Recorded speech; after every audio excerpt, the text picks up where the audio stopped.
High বন্ধুরা, ঠান্ডায় কি করছো তোমরা? প্রচুর ঠান্ডা পড়ে গেছে। আর ঠান্ডায় আর কি বলবো, কিছুই যেন ভালো লাগে না। আর যতই ঠান্ডা পড়ুক, যাই পড়ুক না কেন, রান্নাও করতে হবে, খেতেও হবে, ঘরের কাজও করতে হবে। এগুলো তো আর বাকি থাকবে না ঠান্ডায়, তাই না? আমাদের মতন ঘরের বউরা তো ঘরের কাজ তো করতেই হবে। আমাদের কাজের লোক নেই যে আমরা কাজের লোক কাজ করে দিয়ে যাবে, বসে থাকবো, ঘরে কোনো কাজ করতে হবে না, সেরকম কোনো ব্যাপার নেই।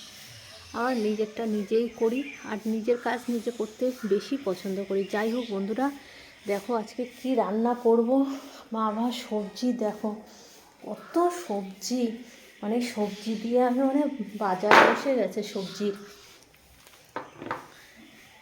দেখো আছে, দেখো পেঁয়াজ কালি আছে, দেখো চিচিঙা আছে, আছে আলু, আছে টমেটো, শসা, ধনেপাতা, গাজর, বেগুন, দেখো কুমড়ো, মূলো আছে, পালং শাক আছে, ধনেপাতা আছে, লেবু আছে, আলু।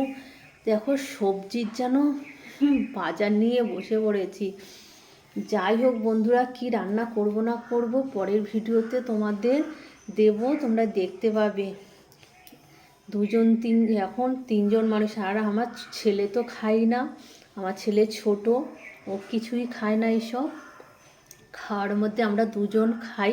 তার বাজার যেন বলি এত বাজার আনবে না, তাও শুনবে না। এই তো আছে, আবার পরে মাছ নয় মাংস তো হবে, দুটোর একটা। আমার রোজই মাছ মাংস একটা না একটা হয় বন্ধুরা। সবজি করলেও আমার এগুলো থাকে। কী করবো, দুজন মানুষ খাবো, তাও বললেও শুনবে না। যাই হোক বন্ধুরা, পরের ভিডিওতে পাবে আমি কি রান্না করলাম না করলাম, তোমাদের আমি শেয়ার করব। চলো বাই, ভালো থেকো।